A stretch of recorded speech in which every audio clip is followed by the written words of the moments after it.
તો આ તરફ વડોદરાની વાત કરીએ, ગણેશ વિસર્જન ધામધૂમથી ત્યાં પણ થઈ રહ્યું છે। વડોદરા શહેરમાં 17,000થી વધુ મૂર્તિઓનું વિસર્જન થવાનું છે, જે માટે નવલખી મેદાન ખાતે કૃત્રિમ તળાવ બનાવાયું છે।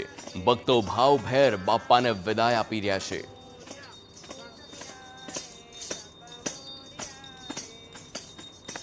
આજે અનંત ચતુર્દશી અને 10 દિવસની ભક્તોની આગતા સ્વાગતા સ્વીકાર્યા બાદ ભગવાન શ્રી ગણેશની વિસર્જનનો સમય આવી ગયો છે। ત્યારે વડોદરા શહેરમાં પણ સ્થાપિત થયેલી 17,000 કરતાં પણ વધારે મૂર્તિઓનું વિસર્જન થવા જઈ રહ્યું છે। વડોદરા શહેરમાં વહેલી સવારથી બાપ્પાની ભાવભેર વિદાય કરવામાં આવી રહી છે।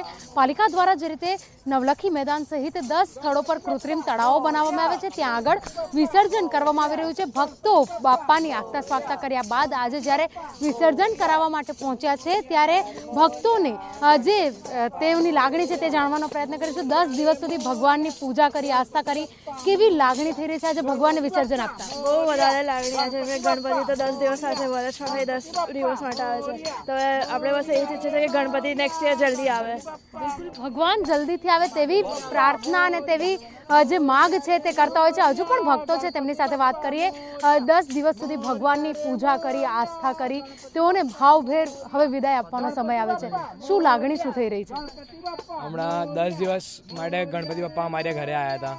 એક અટેચમેન્ટ થઈ ગયું હતું પપ્પા જોડે, પણ શું છે, જે આવે તેને જવું તો પડે જ છે। શું કરીએ, નીતિનો નિયમ છે, તો આવ્યા છે। દર વર્ષે આવે છે, દર વર્ષે જાય છે, અને નેક્સ્ટ યર પણ અમે લોકો સેમ શું કહેવાય ઉત્સાહથી અમે લોકો વેલકમ કરીશું પપ્પાને। બિલકુલ, બાપ્પાનું આ જ ઉત્સાહ સાથે આવકાર છે તેવી વાત કરી રહ્યા છે। બીજી તરફ હજુ પણ ભક્તો છે, તેમની સાથે વાત કરીશું। 10 દિવસ સુધી ભગવાનની પૂજા કરી, ભગવાનને વિદાય આપવાનો સમય છે। શું લાગણી શું થઈ રહી છે?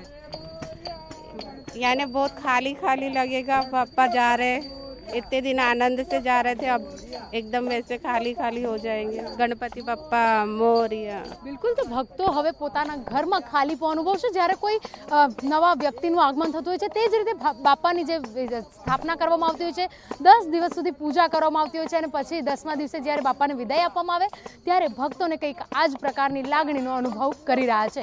કેમેરા પર્સન રોહિત ગોયલ સાથે અંજલિ ઓઝા, TV9 વડોદરા।